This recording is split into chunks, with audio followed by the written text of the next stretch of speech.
नमस्कार दोस्तों, जय श्री राम। आज शनि अमावस्या है और आज बहुत ही शुभ दिन है। आज शनिदेव की पूजा करने से उनकी आराधना करने से आपको बहुत शुभ फल प्राप्त हो सकते हैं। इसलिए मैं आशा करता हूँ कि आप सभी पर शनिदेव की कृपा बरसती रहे, आप पर उनकी शुभ दृष्टि बनी रहे और आप सदैव प्रसन्न रहें। तो शनि अमावस्या क्या है? आज शनिवार है और आज के दिन अमावस्या है, इसलिए आज के दिन शनि भगवान की पूजा करना बहुत शुभ है और आज के दिन को शनि अमावस्या भी कहा जाता है। शनिदेव की तो बहुत सी कथाएं आप लोगों ने सुनी होगी। वो न्याय के देवता हैं, वो कर्म फलदाता हैं और देवताओं में उनका बहुत ही ऊंचा स्थान है। उनसे जुड़ी हुई बहुत सारी कथाएं, किंवदंतियां बहुत प्रचलित हैं, आपने भी सुनी होगी। आज हम ऐसे ही कुछ विषय पर बात करेंगे। मैं आपको कुछ कथाएं बताने जा रहा हूं। अगर आपने सुनी हुई है तो बहुत अच्छी बात है, अगर नहीं सुनी है तो आपको आज उन कथाओं के बारे में जानकारी होगी। साथ में आप अपने घर के बच्चों से इन कथाओं को जरूर शेयर करें ताकि उन्हें भी पता चल सके हमारे धर्म, हमारे शास्त्र या हमारे देवी देवताओं या उनसे जुड़ी कथाओं के बारे में। तो सबसे पहले शनि देव कौन है? शनि देव हैं सूर्य भगवान के पुत्र, लेकिन सूर्य भगवान से उनकी शत्रुता होती है। जब वो उनके पुत्र हैं तो उनसे उनकी शत्रुता क्यों? तो इसके पीछे एक कहानी है। असल में सूर्यदेव की जो पत्नी थी वो सूर्यदेव का तेज सहन नहीं कर पा रही थी, तो वो उनसे दूर चली गई तपस्या करने और अपने स्थान पर छोड़ गई एक अपने ही जैसी स्त्री। या यूं कहें कि आज के मॉडर्न टर्म में हम कह सकते हैं कि अपना क्लोन बनाकर अ, अपने स्थान पर छोड़कर चली गई। और वो जो दूसरी स्त्री थी, या यूं कहें कि सूर्यदेव की दूसरी पत्नी, उनका नाम छाया पड़ा, क्योंकि वो सूर्यदेव की पहली पत्नी की छाया थी तो उनका नाम छाया पड़ा। सूर्यदेव और छाया के पुत्र हुए शनिदेव। बाद में सूर्यदेव को जब पता चला कि ये उनकी पत्नी नहीं है, ये छाया है, यूं कहें कि उनकी दूसरी पत्नी है, जो उनकी पत्नी ने उन्हें बिना बताए बनाया और उनके स्थान पर छोड़कर चली गई।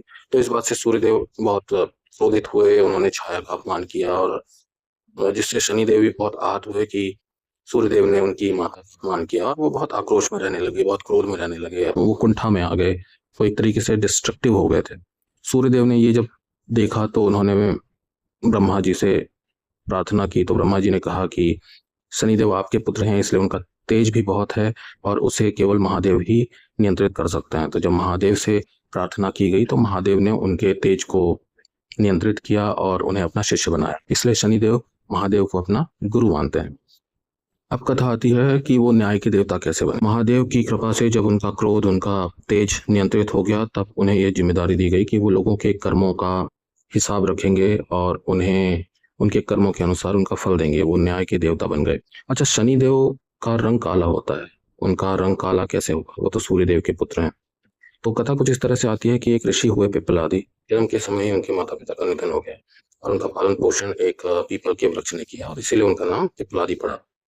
तो जब पिप्पलादि बड़े हुए तो उन्हें पता ही नहीं था कि उनके माता पिता कौन हैं, वो खुद कौन है, कहाँ से आए।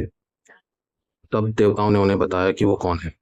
देवताओं ने उन्हें ये भी बताया कि शनिदेव की दृष्टि उन पर थी, इस वजह से उन्हें जन्म के पश्चात ही इतनी ज़्यादा कठिनाइयां और परेशानियों का सामना करना पड़ा। उनके माता पिता की मृत्यु हो गई। इस बात से वो बहुत रुष्ट हुए, बहुत क्रोधित हुए कि एक जन्म लिया हुआ बालक ऐसा क्या अपराध कर सकता है कि उस पर शनिदेव की इस तरह से दृष्टि पड़े।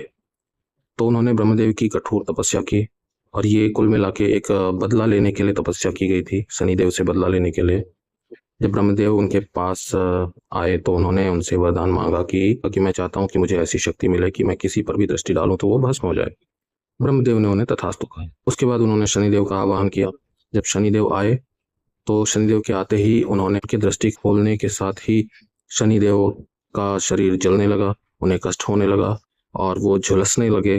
तभी संपूर्ण ब्रह्मांड में त्राही त्राही मच गई। सारे देवी देवता मिलकर ब्रह्मा जी के पास गए और उन्होंने कहा कि आप शनिदेव को बचाइए, अन्यथा प्रकृति में बहुत अनियंत्रण हो जाएगा, कोई कर्म फल दाता नहीं रहेगा, कोई न्याय का देवता नहीं रहेगा।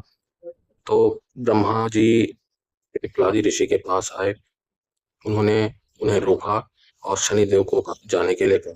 शनिदेव तो वहां से चले गए, लेकिन ब्रह्मा जी ने कहा कि मैं आपको 2 और वरदान देने के लिए तैयार हूँ, आप इसकी जगह कोई और वरदान मांग लीजिए। तो पिप्पलादि ऋषि ने उनसे कहा कि ठीक है, मेरी मेरी पहली शर्त या मेरा पहला वरदान ये है कि किसी भी बच्चे को जन्म के पश्चात उसके 5 वर्ष तक शनि की दृष्टि नहीं लगेगी, यानी उस पर शनि की कोई भी दशा नहीं होगी। ब्रह्मा जी ने कहा तथास्तु। दूसरा वरदान ये था कि चूंकि पीपल के वृक्ष ने मेरी रक्षा की, मेरा पालन पोषण किया है, इसलिए कोई भी व्यक्ति शनि के पिता सूर्य के उदय होने से पहले यदि पीपल के वृक्ष की पूजा करता है, उस पर जल चढ़ाता है, तो शनि देव की उस पर दृष्टि नहीं पड़ेगी, या अगर उस पर कोई दशा चल रही होगी तो उस दशा से उसे बहुत ज्यादा कष्ट नहीं होगा, उसे आराम मिलेगा। ब्रह्मा जी ने कहा तथास्तु। इसलिए अगर आज के दिन आप पीपल के वृक्ष की पूजा करते हैं तो शनिदेव प्रसन्न होंगे, या आपकी अगर दशा चल रही है तो आपको उससे रिलीफ मिलेगा थोड़ा सा, या आपके कष्टों में थोड़ा सा कमी आएगी। अब एक और कथा आती है कि शनिदेव का हनुमान जी से क्या संबंध है। तो रावण बहुत शक्तिशाली था, उसने सभी ग्रहों नक्षत्रों को बंदी बना लिया था और वो उन्हें अपने अनुसार ऐसी ऐसी स्थिति में बैठाता था जिससे सदैव उसकी जीत होती थी। जब रावण के पुत्र मेघनाथ का जन्म होने वाला था तो रावण ने सभी ग्रहों को नक्षत्रों को ये बोल रखा था कि वो ऐसे स्थान पर बैठ जाएं जिससे उसके पुत्र को कोई मार ना सके, उसका पुत्र कुल मिला के अमर हो जाए। तो शनिदेव को ये बात अच्छी नहीं लगी और शनिदेव ऐसे स्थान पर बैठ गए जिससे उसका पुत्र अमर नहीं हो पाया। इस बात से रावण बहुत ही क्रोधित हुआ और उसके बाद में उसने शनिदेव को बंदी बना लिया। अब हनुमान जी जब लंका आए और उन्होंने रावण को समझाने का प्रयत्न किया, लेकिन रावण नहीं माना और उसने हनुमान जी के पूंछ में आग लगाई। तब हनुमान जी ने सारी लंका तो जलाई, साथ में शनिदेव को भी मुक्त करवा दिया। अब चूंकि हनुमान जी ने शनिदेव को मुक्त किया है, इसलिए शनिदेव ने हनुमान जी से कहा कि मैं आपको वचन देता हूं कि कोई भी अगर आपकी पूजा अर्चना या आराधना करता है तो उस पर मैं अपनी दृष्टि नहीं डालूंगा और उसे मेरी दशा में कष्ट नहीं होंगे। इसलिए आपने देखा होगा कि शनिवार के दिन बहुत से लोग हनुमान जी के मंदिर जाते हैं। कई जगह तो आपने देखा होगा कि हनुमान जी और शनिदेव दोनों की प्रतिमा वहां साथ में होती है और लोग दोनों की पूजा करते हैं। इसलिए आज के दिन अगर आपने हनुमान जी की भी पूजा की है तो वो शनिदेव उसे भी स्वीकार करेंगे और आप पर शुभ दृष्टि ही उनकी बनी रहेगी। तो ये कुछ कथाएं जो आपने पहले से शायद सुनी होगी, अगर नहीं सुनी है तो अच्छी बात है, आज आपको पता चला। इसके साथ आप इन कथाओं को दूसरों के साथ शेयर करें, जिसे नहीं पता है उसे भी जानने को मिलेगा। तो इसी के साथ हम ये वीडियो समाप्त करते हैं। आशा करता हूँ आपको ये वीडियो अच्छा लगा हो। अगर आपको ये अच्छा लगा है तो कमेंट में जय श्री राम, जय शनिदेव, जय बजरंगबली अवश्य लिखें। और अगर आपने हमारे चैनल को सब्सक्राइब नहीं किया है तो सब्सक्राइब ज़रूर कर लें। मिलते हैं अगले वीडियो में, तब तक आप अपना ख्याल रखें। जय श्री राम।